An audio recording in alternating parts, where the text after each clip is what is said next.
Pemirsa Surabaya TV dimanapun Anda berada saat ini, bahagia sekali pada saat ini kita sedang akan membahas satu topik yang menarik sekitar postur APBD dikaitkan dengan kekayaan daerah. Hadir bersama kita tokoh yang tidak asing lagi bagi kita, Wakil Ketua DPRD Kota Surabaya, Bapak Ahad Tony. Baiklah, kita sapa dulu. Selamat siang Pak Tony, Selamat sehat-sehat. siang. Alhamdulillah. Alhamdulillah kita semua sehat, bahagia selalu, dan itu menjadi doa kita bersama. Pada kesempatan ini, langsung saja kita bahas topik yang sangat menarik, yaitu postur APBD Kota Surabaya dikaitkan dengan pengelolaan kekayaan-kekayaan daerah. Pak Tony, ini kan ada satu hal yang menarik kaitan dengan APBD kita, dikaitkan dengan potensi pendapatan asli daerah khususnya dari kekayaan daerah. Jujur saja kadang banyak orang yang masih pesimis mengelola pasar-pasar yang tidak begitu sulit saja. Ini katanya pemerintah kota tidak cukup berhasil. Demikian juga ketika kita melihat SWK-SWK yang ada di Kota Surabaya. Nah, bagaimana dengan kekayaan daerah yang lain, misalkan nih, THR Surabaya Mall, Taman Remaja, itu nasibnya bagaimana? Apakah mereka itu bisa mendapatkan PAD untuk Kota Surabaya seperti yang kita inginkan? Bagaimana ceritanya, Pak Anton? Baik, Mas Nanang. Yang pertama, mohon maaf lahir batin dulu. Oh, minal aidin wal faidin semuanya. Yang kedua, nyambung apa yang disampaikan tadi, betul. Kita sebagai dewan itu kan juga harus tidak sekedar hanya melaksanakan 3 fungsi, tetapi juga perlu punya inovasi-inovasi, gagasan, ide untuk membantu pemerintah kota. Kita akui pasca COVID kondisi kita masih cukup sulit, banyak perekonomian jatuh. Demikian juga PAD kita mencapai target kita ngos-ngosan. Dan ini perlu saya sampaikan kepada masyarakat supaya masyarakat juga ngerti bahwa sekarang program-program prioritas yang masih kita laksanakan, kemudian upaya yang lebih penting yang perlu kita lakukan adalah bagaimana PAD ini bisa kembali pulih. Nah, kalau dulu setiap tahun kaitan dengan pendapatan kita dari pengelolaan aset itu masih bisa masuk, seperti gedung-gedung convention masih banyak orang menggunakan. Kemudian THR, mall masih ada yang menyewa. Masuk, Mas.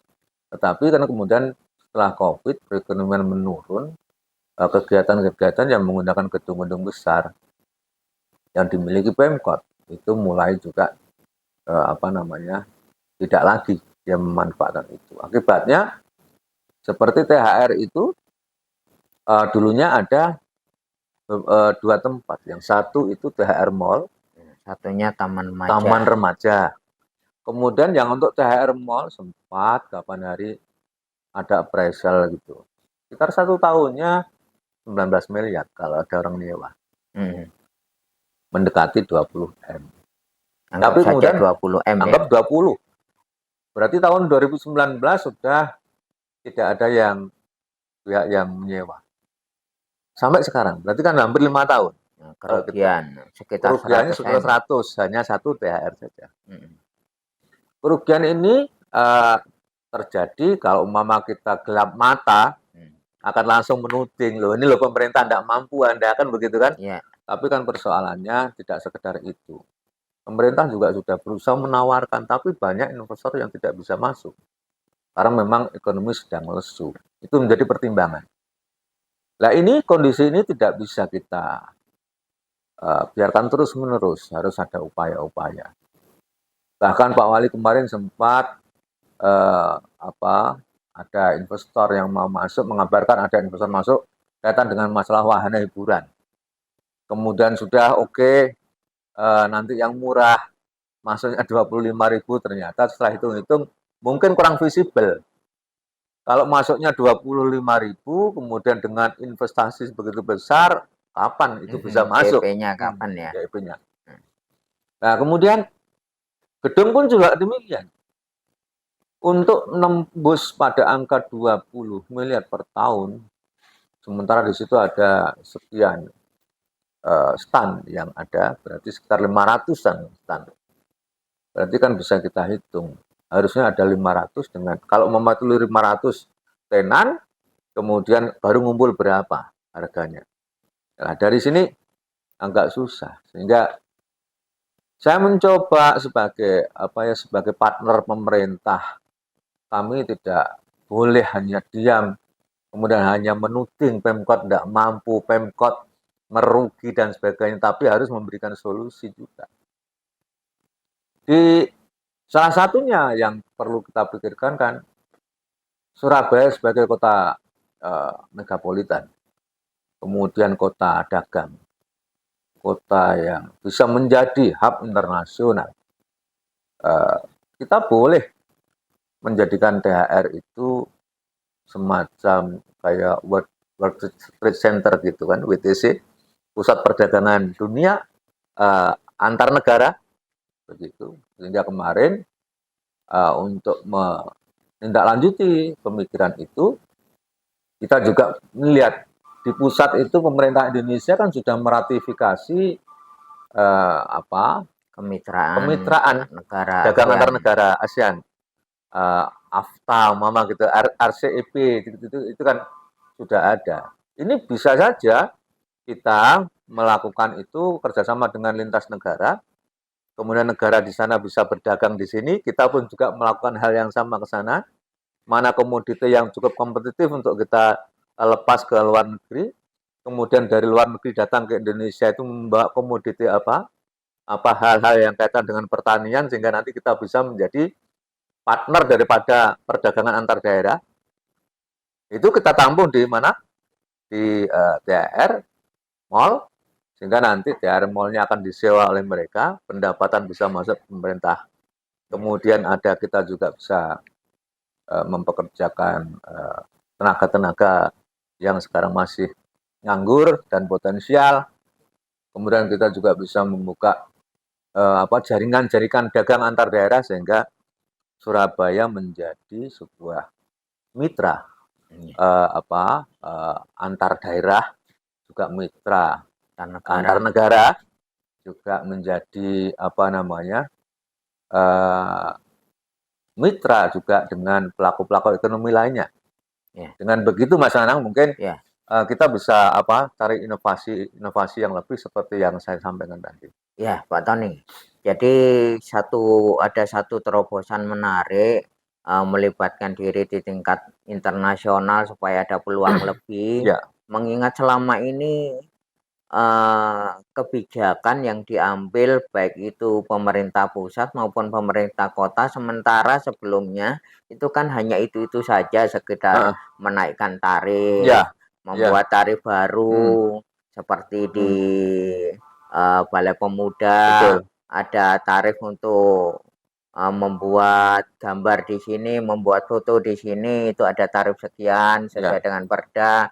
Kemudian di tingkat pusat pun kalau mau masuk ke Borobudur ada biaya sekian, dan kan tampaknya inovasinya kan hanya itu saja. Dan terobosan yang menarik itu, apakah ada syarat-syarat yang cukup memberatkan sehingga itu masih perlu persiapan-persiapan khusus melaksanakannya? Ya, untuk meningkatkan PAD, kalau PAD kota itu kan ada beberapa sumber. Sumber yang utama itu kan masih didominasi dari pajak bumi bangunan. Dan itu primadona PAD kota Surabaya. Dan sekarang ini posisinya banyak masyarakat yang menunggak bayar PBB. Karena hasil survei kita, yang menunggak itu kebanyakan mereka masih dihadapkan pada dilema. Membayar PBB tidak beli beras tidak bisa bayar PBB. Ini persoalannya di situ. ini adalah sebagai satu indikator saja bahwa ekonomi kita masih belum baik-baik saja. Nah, untuk cover hal-hal itu supaya kita juga tidak dalam tanda kutip melaksanakan program menggali sumber pendapatan, tapi justru memberikan kerugian dalam nilai yang lain.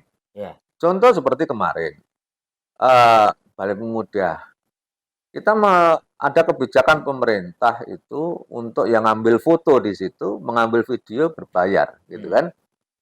Sementara kita mempertahankan Balai Pemuda itu tujuannya adalah supaya masyarakat mencintai tempat itu, menjadikan mereka sering datang ke tempat itu, menangkap aura positif bahwa disinilah letak daripada para pemuda dulu berjuang. Kalau ada masyarakat atau pemuda datang ke Balai Pemuda, melihat sesuatu, kemudian mengadakan sesuatu, itu menjadi kebanggaan. Dari kebanggaannya itu muncul spirit, dari spirit itu muncul usaha, dari usaha itu muncul kemajuan bagi dia, secara pribadi dan juga kota. Kan gitu. Kalau kemudian mereka lalu dibebani dengan foto berbayar, itu menjadikan Balai Pemuda nanti ditinggalkan oleh banyak pihak. Spirit itu hilang lagi. Karena tidak ada spirit, gara-gara kita mungkin mengejar nilai yang sedikit, tetapi kehilangan value yang kita akan capai itu dalam nilai yang lebih besar. Nah, untuk itu gagasan-gagasan itu saya sependapat. Birokrasi seolah-olah itu kan mencerminkan miskin inovasi. Kemudian tidak ada terobosan-terobosan yang bagus dalam meningkatkan pendapatannya. Sekarang kalau kita diskusi secara umum saja, uang beredar di Surabaya itu, Mas Renang, jumlahnya kalau tidak salah sekitar 500 triliun dalam 1 tahun. 500 triliun Surabaya. PAD kita hanya 10 triliun. Artinya apa? Kecil 10 triliun itu dibanding dengan potensi yang ada di masyarakat. Nah, maksud kami bahwa untuk menciptakan Surabaya lebih bagus, itu sebetulnya kita bisa menjadikan 10 triliun, memberikan satu insentif kepada yang 500 triliun untuk berputar lebih cepat. Dengan begitu, maka pembangunan kita akan bisa mencapai titik yang lebih maksimal. Kalau kita kemudian adalah bermain-main dengan angka 10 triliun, maka akan terjadi pelambatan. Tidak ada kemajuan. Ya, sehingga bagaimana supaya kita mengelola aset ini berdampak multi player effect dan multi profit ya dengan cara bagaimana menjadikan tadi itu seperti THR kita pakai untuk memfasilitasi pelaku ekonomi yang di luar, tetapi gerakannya itu bisa kita hitung dampaknya adalah kepada kemajuan masyarakat gitu. Ya. Jadi ini menarik Pak Tony. Jadi anggapan bahwa birokrasi pemerintah kota itu dianggap lambat dalam berinovasi mungkin ada benarnya apabila kita bandingkan di negara lain. Tadi katanya kita akan segera meratifikasi itu ya. Vietnam itu sedang mengembangkan potensi wisata zaman perang Vietnam.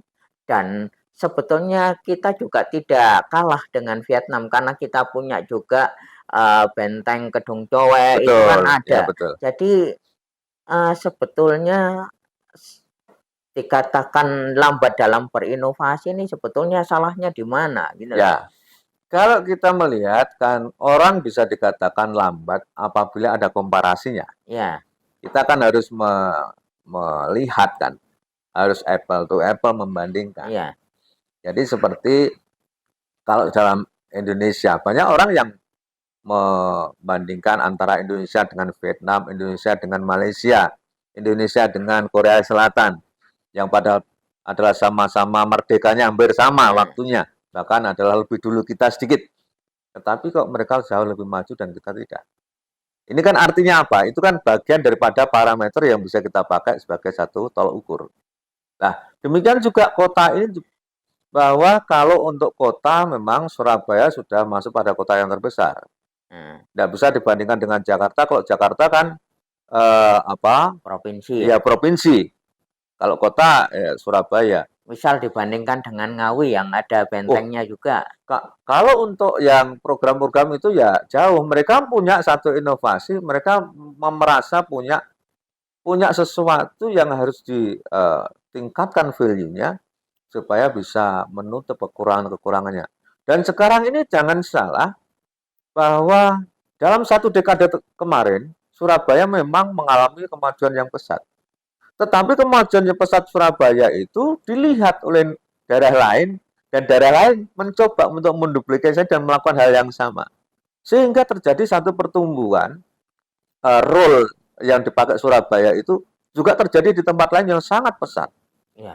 Kepesatan daripada Surabaya dulu karena adalah ada wisatawan-wisatawan yang lokal yang datang ke Surabaya, mungkin datang dengan belanja, mungkin datang dengan wisata apa begitu. Tetapi sekarang ini mereka sudah cukup nyaman ada di tempatnya masing-masing. Sekarang di sana adalah melakukan hal-hal yang serupa dengan Surabaya. Kemudian contoh kita melihat Kediri, ada lagi ya ke tempat apa namanya yang di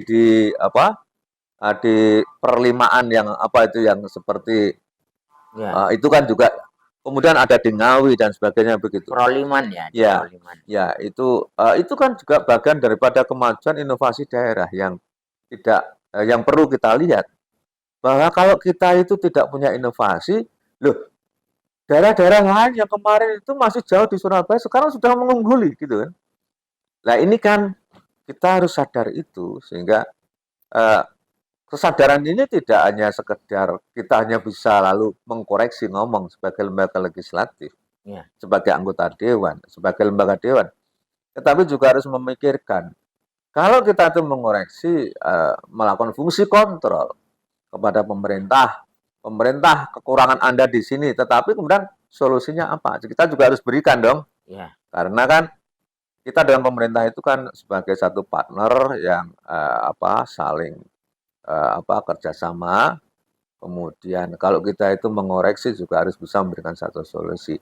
Nah terhadap hal ini kembali lagi pada soal THR, revitalisasi THR, fungsinya, revitalisasi fungsi THR itu harus kita pikirkan betul supaya kerugian-kerugian yang muncul akibat PAD kita yang turun itu bisa di-cover secara cepat, yaitu dengan cara seperti apa? Ya memanfaatkan bangunan dan aset-aset itu menjadi sesuatu yang memiliki kontribusi kepada pendapatan kota. Ya, Pak Tony.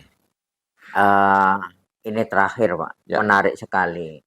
Mungkin perlu melibatkan swasta dalam hal ini, tapi swasta yang dalam tanda kutip itu yang punya greget dan punya kepedulian juga terhadap kota Surabaya. Contohnya sempat disebut-sebut Ahmad Dhani ingin bermitra dengan pemerintah kota Surabaya untuk menggunakan brandnya, namanya sebagai tempat pengelolaan THR mungkin, sehingga itu bisa lebih mempercepat pertumbuhan dalam rangka pencapaian PAD itu tadi. Bagaimana menurut Pak? Ya, inovasi itu baik juga. Kemarin kan Pak Swali juga punya ide ingin menjadikan bagian tertentu dari THR mungkin yang dimaksud yang dulu jadi taman remaja itu kan dijadikan satu tempat untuk kayak semacam show tingkat kaliber internasional gitu ya. Itu ide yang baik. Tetapi kan kita juga perlu menghitung juga nanti itu intensitas daripada kegiatan itu bisa dilaksanakan seperti apa. Jangan sampai nanti sudah dibangun tinggi lalu kemudian tidak sesuai ekspektasi. Walaupun itu dilaksanakan oleh swasta, harapan kami juga swasta yang investasi itu juga memang untung. Sehingga mereka bisa berkembang. Saling menguntungkan. Karena kan kita itu kalau ada kerjasama bisa berkembang, dari perkembangannya itu harapan kita kan bisa ada trickle down efeknya ke masyarakat. Ide-ide itu sih oke, tetapi kan kita bisa melihat ada tempat yang lain. Kemudian bisa aja kita dorong ke tempat yang umpama ada kawasan benteng apa namanya? Gedung Cowek. Ya, Gedung Cowek itu kan miliknya dari Angkatan Darat kan. Iya. Karena di lingkungan kita, ya kita dorong konsep itu untuk di sana gitu. Heeh. Ada juga yang itu benteng lagi yang di mana? Ini Koblen. Iya. Oh, eks penjara Koblen. Ya, eks penjara Koblen itu kan juga kosong juga. Iya. Kemudian kan perlu juga walaupun itu milik swasta bisa kita berikan masukan bagaimana itu bisa dimaksimalkan supaya Iya. tidak ada tempat-tempat yang dalam tanda kutip mereka itu tidak termanfaatkan dan secara ekonomis tidak memberikan sebuah keuntungan. Ya, Itu. jadi pemirsa dimanapun Anda berada, terima kasih selalu setia bersama kami. Dialog ini sangat menarik karena membahas sesuatu yang esensial yang berkaitan dengan pendapatan asli daerah. Tetapi sayang sekali waktu jua yang memisahkan kita, tetapi yakinlah kita akan selalu hadir bersama dengan Anda dengan topik-topik menarik lainnya. Akhir kata, saya Nanang Sutrisno bersama Surabaya TV dan bersama juga Pak Hatoni pamit undur diri. Semoga kita selalu bahagia. Terima kasih. Salam Surabaya TV.